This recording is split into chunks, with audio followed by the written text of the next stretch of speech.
everybody, welcome to Rabbit and Red Whiskey Reviews. I am Eric. Today, I'll be reviewing for you Highland Park 12 Viking Honor and Highland Park 12. As always, I will give you nose, taste, finish review for these whiskeys, chat about the value, give you my final thoughts, and score these bottles. But first, a little bit about Highland Park and the 12-year-old whiskey. So Highland Park is located in the Orkney Islands. It's considered an island region of Scottish whiskey, depending who you ask. Otherwise, it can be also considered a Highland. These islands are right off the north coast of Scotland. And Highland Park 12 is one of my favorite everyday drams. This made #1 on my top 5 go back to whiskeys, and it's for a good reason. This whiskey is perfect for those days where you just really don't know what you want to drink, but you're in the mood for a good single malt. It's got that sherry influence. It's got a little bit of honey, so there's some sweetness, a little bit of oak char, so you're getting a little bit of spice, and it's also got a wisp of that peat smoke in it. So it's really just a great all-around whiskey for those who are undecided what they want to have, and it's one of these whiskeys I go back to all the time. But in 2017, Highland Park went through a revamp of their core range and of all of the whiskeys that they've been releasing. They've moved towards this Viking theme. And while the packaging has changed, if you checked out online message boards over the past few years, there's always been a bit of chatter about whether or not the whiskey itself has also changed. Some folks claim that they taste the exact same. Others say that the release prior to the Viking Honor was much better. So we're going to try both of these head to head and see what we find out for ourselves. So if you've read about this before or just generally curious, you're going to find out today whether or not we can notice any difference between these two whiskeys. So what I'll do is I will taste both of them neat, then add a little bit of water, see if we notice any differences there. And then in a few months after they've oxidized in the bottle for a little while, we will come back and see if oxidization has brought out anything or changed any of these whiskeys substantially. Just so you know, I purchased both of these in 2018, about mid-year. So while we can't know for sure, since they don't put stamps on the bottle as to when these were bottled, I try to use two that are as close together in their bottling years possible. So this is the best way we can try and control for any potential batch variation. Okay, so let's get into it. First, we're going to pour out. This is the Viking Honor Highland Park 12.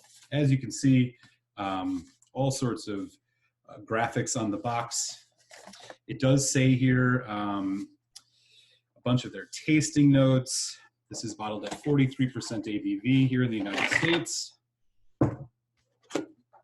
Take a look at the bottle here.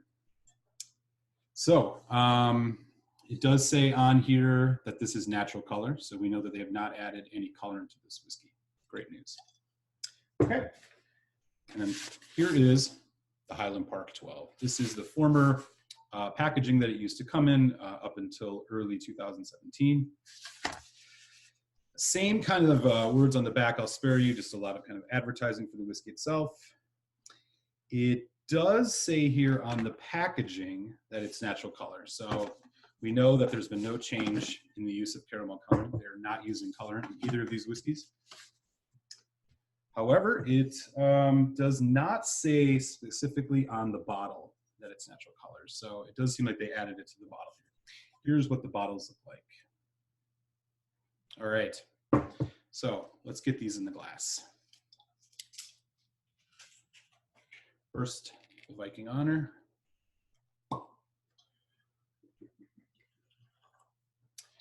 Right, and the earlier Highland Park 12. So since these are both natural color and aged at the same, we might be able to expect a similar color in both of these, but let's do a quick comparison. So here is the Highland Park 12 Viking Honor, and here is the Highland Park 12. To me, it looks like the Highland Park 12 here is actually darker than the Viking Honor. So kind of interesting note. Let's get in on the nose. First, Highland Park 12 Viking Honor.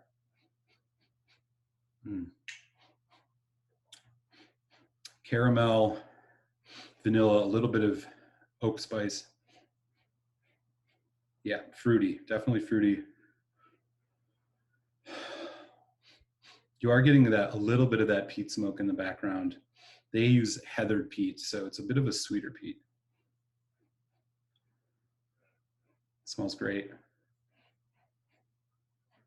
Okay, now we'll nose the Highland Park 12.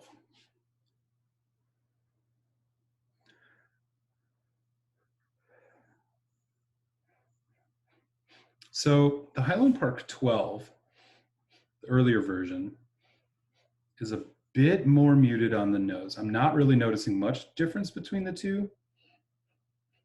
The smoke is a little bit heavier here. Still getting that really nice fruitiness coming off that red apple. Interesting. Still there's that vanilla note, that honey. Okay. Not noticing much difference on the nose. Okay, let's give it a taste. First, the Highland Park 12 Viking Honor.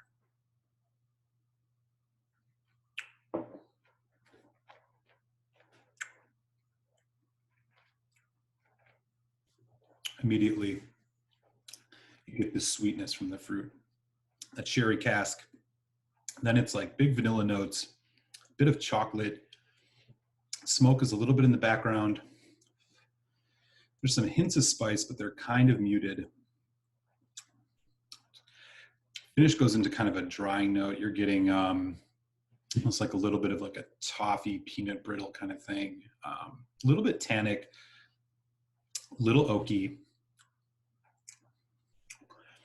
About a medium viscosity. It's not extremely rich whiskey, but definitely not thin either. Hint of maybe like a charcoal or a charred wood smoke on the end of it. Not bad. Take a little water.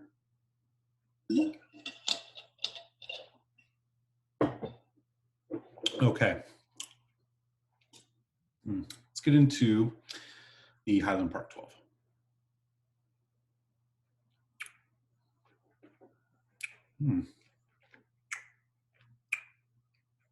Richer. Immediately it tastes richer. It's more well-rounded, for sure. Wow, interesting. So this one, still similar notes, sherry, bit of that smoke is in there. It's creamier. It's got a little bit more viscosity than the Viking Honor.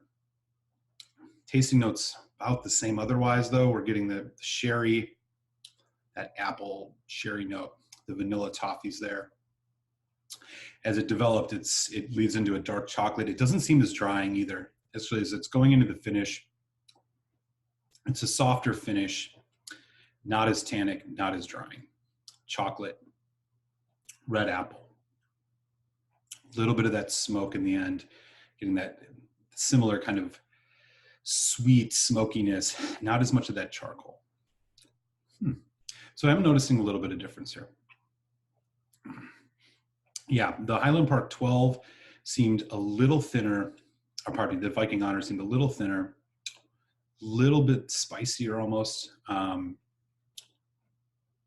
Whereas the 12, more rounded, fuller body, everything seems to be a little bit more in balance with each other.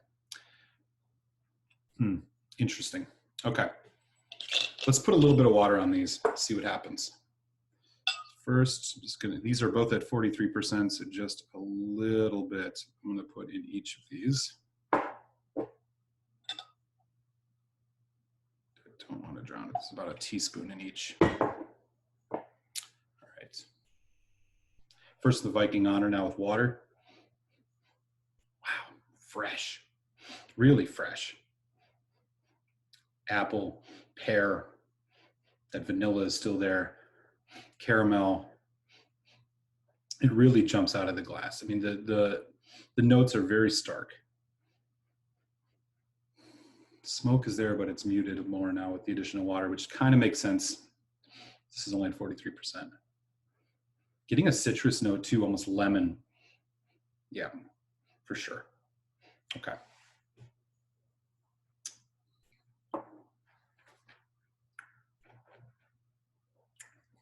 the addition of water takes away a little bit of that oakiness, that bite, that dryingness that I got off the Viking Honor initially. Sweet, caramel, chocolate, vanilla, a lot of the same notes, working them together a little bit more now.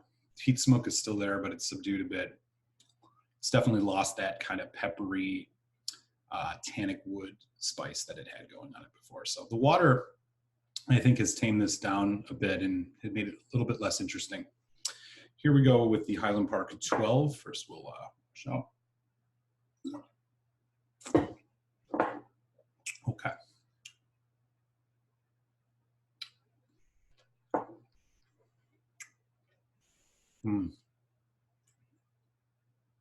Okay.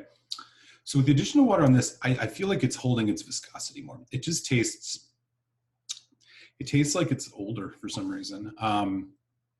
These are both 12-year-olds, so it's minimum 12-year. It just seems like it's got a little bit more heft to it. Similar notes. It's just not as loud as the Viking Honor. They're still a little bit more muted, but they're kind of working together more. Caramel chocolate, a little bit of a nuttiness. Finish, still it's not drying. The smoke is still there. It's taken a little bit of a step back again, as expected. We saw that on the Viking Honor too, but caramel with that sherry, really quite good. Okay. All right, so you can still get a bottle of Highland Park 12 or the Highland Park 12 Viking Honor right in that $45 to $50 range, which I think makes it a really good deal, especially for a 12-year-old Scotch, considering prices are starting to rise quite a bit here in 2020. While the 12-year-old is not quite as easy to find anymore in its older packaging, you can still find it on shelves. So it's definitely not exclusive yet. Obviously, they're not making any more, so it'll be harder and harder to find. Ultimately, my final thoughts is I still just really love this whiskey. It's got a little bit of everything going for it. And so I really think that either of these versions, if you can pick them up, do so. You won't be disappointed in it. If I had to choose, however, I do think that the Highland Park 12 in the older packaging, from what I'm getting here today, this one I think has just got a little bit more to it. The body's a little bit more robust. It's not quite as loud and as fresh as the Highland Park 12 Viking Honor, which means perhaps it's aged a little more or it was just in better barrels. It just seems like everything is in a little bit more balance. The Highland Park 12 Viking Honor, in contrast, a little bit louder with the spice. The notes were really kind of jumped out of the glass. Didn't seem quite as complex. Still a great dram. My final score on both of these is going to be a 4 out of 5, which is I highly recommend getting yourself a bottle, especially at that price point. Okay, y'all. So thanks for swinging by for my Highland Park Viking Honor 12-year-old versus my Highland Park 12-year-old review. And we'll catch you next time here on Rabbit and Red Whiskey Reviews. Cheers, y'all.